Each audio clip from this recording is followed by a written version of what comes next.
Good morning. Today I'm coming to you from Lake Atitlan, Guatemala. For today, it's a gorgeous day. I meant to do this video when I was on top of the mountain, but I forgot because I was looking at a mountain. How do I turn my camera around? See, it was a better view from up top, but I'll be here for a long time, so you'll get more. So just a couple of thoughts. Like when I got up this morning, at least be different by the time you see this, but the moon was directly opposing Chiron. And Chiron conjunctions and transits are kind of just a theme that we're going to be with for a while. And this opposition just also thematically to me relates to a lot of the things that are happening in the collective right now. And I think I'm going to keep walking because, um, yeah, I mean, it's healing, healing our ever full embedded in our systems and our frameworks and our structures, all of our structures, right? The structures that include our skeletons, that include our emotional bodies, that include our ancestral legacies, that include, the frameworks of capitalist society, um, and how those, yeah, and that it's, mm, for me, like, it very much is about how do we negotiate boundaries and structures. I've talked about that before.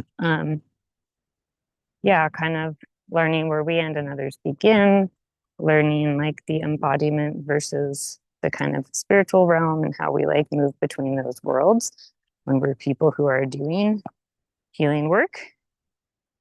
And that's not something that's supported by capitalist culture,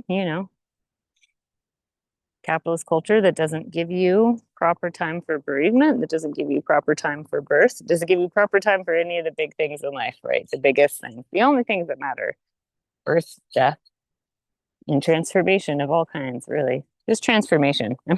I'm shortening this more and more as we go. Basically, just transformation, whether that's birth to death,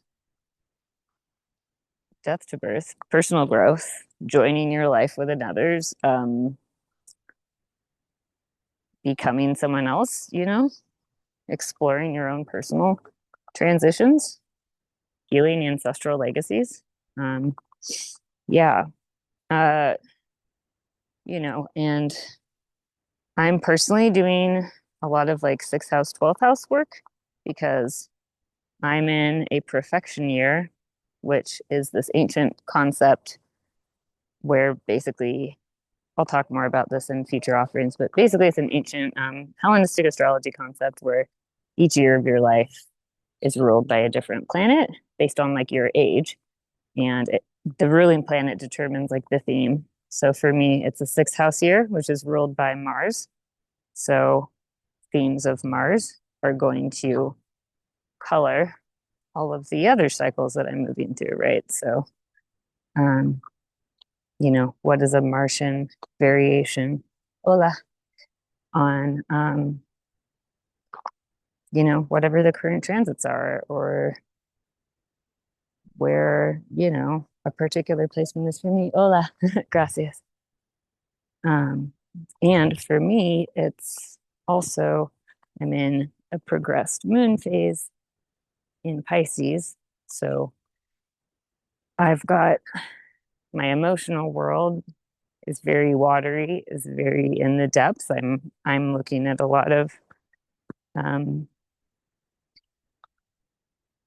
the ways I nurture myself in my body, but my body. So the sixth house and 12th house, anytime you look at one house, you kind of activate its oppositional axis. It's oppositional sign, it's oppositional whatever we're talking about, sign house, whatever. All of the opposites get activated in a sense when we're talking about rock sixth house, actually appropriate for me with Mars. Yeah, get activated when we're talking about one. According to ancient astrology, it's like very much this hermetic principle of like as above, so below, as within, so without. Everything has its opposite. So whenever we talk about one, we're inherently kind of looking at the other as well. So sixth house, Mars, embodiment. The sixth house can indicate like illness and injury. And it also indicates like the things we do to prevent illness and injury.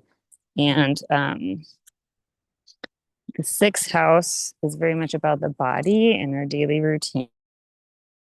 Do for a job, not the things we do for like our passion or purpose, which would be more 10th house, but the things we do to like put food on the table and like pay our bills, which this a lot to like it's said to activate themes around like slavery, and that was an even more common thing in ancient times than it is now. Obviously still takes place. And I follow this teacher, Lama Rod Owens, who he's like a Buddhist Lama, looks at everything from like a social justice perspective and a queer Black perspective, and talks about how we live in systems of incarceration, and capitalism is incarceration. Capitalism is like the modern day version of enslavement. Because what is slavery? It's possessing the physical body of another and like preventing them from moving. This is also 12th house. The 12th house has to do with isolation, jail, mental institutions, yeah, like physical confinement. So it's kind of like that would be like enslavement and incarceration, versus like the sixth house would be what's happening to your physical body as a result of that. That's so funny. I'm talking about Mars and someone is sharpening a knife right now. Like, you can't make this stuff up. So, hola, buenos dias.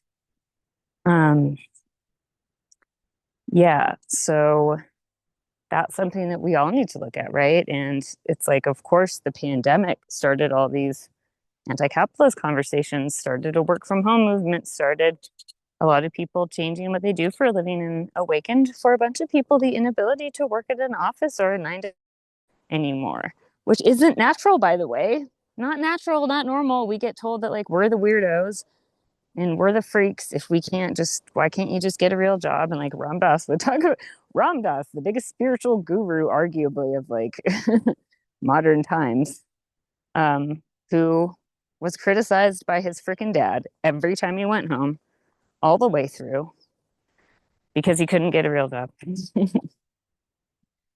Because that's what's prioritized in this society, is like, can you put your physical body into slavery, basically, and be okay with it, and then rise up to become the slave owner, right? To become the boss.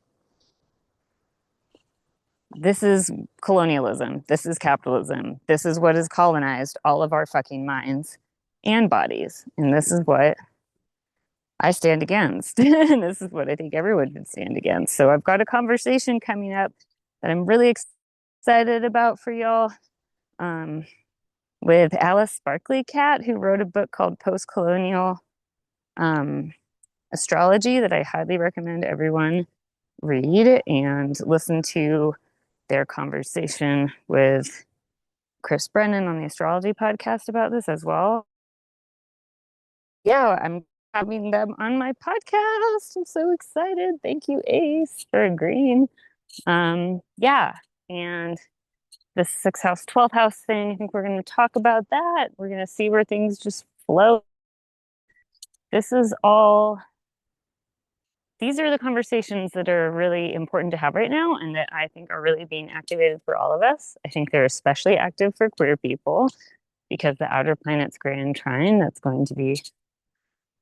happening sort of one by one with the transits that are happening throughout this year. that start next month. So there'll be lots about this for me and every freaking astrologer on the planet about the Saturn-Neptune conjunction. And we've got Uranus moving into Gemini, and Pluto's already in Aquarius. So this will form a triangle in the sky. That's what a trine is. The outer planet's grand trine is that triangle. So hey, queer triangle, which involves like queer people and marginalized people of all kinds. The skills that we've always had to have to just survive in capitalism are now what everybody needs. I mean, it's always been what everybody needs, but now they're realizing that. And as the systems continue to break down, we're going to be called on more and more for these abilities, and we're going to have to like build our own systems so that we don't just get sucked into like replications. Wow, replications, I was about to say, not a word. Maybe it is now. Of the same things, because we can't just create the same things we've always had. We can't just do the same things we've always done, or we're just going to end up with like slightly less shitty versions of the same things. And I personally don't want that. So we got to build our own to navigate the other ones. And also, I think for me personally, this isn't for everyone. I feel called to kind of like help the normies understand, not, normies is a bad term because that actually just does violence to everyone. Pretend I didn't say that, because there is no normal, and that was self-deprecating and patronizing. That injured everyone at the same time. To help people who aren't of my background, to help people who are of more mainstream accepted backgrounds understand how to build systems that are more fair and equal. Because honestly, if you haven't had the experience, you don't know what it's like. So how can we expect others to know what it's like unless we share with them? And it gets tricky because then it turns into emotional labor, and I'm not asking that everyone do that, especially sixth house placement people, because you already do enough of that. But yeah, so anyways, more to come.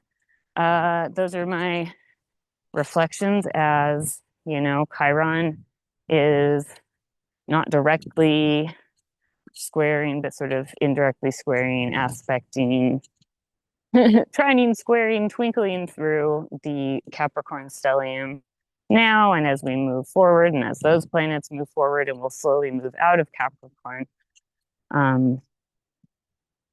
yeah, the message is about trauma healing and our collective wounds to our collective and individual bodies, and how those interact with Mercury, Mars, Venus, or maybe eclipsed by the sun. What messages have we been given about binary structures, masculinity, doing versus being, feeling versus materializing? Yeah, more to come. All right, friends. Adios.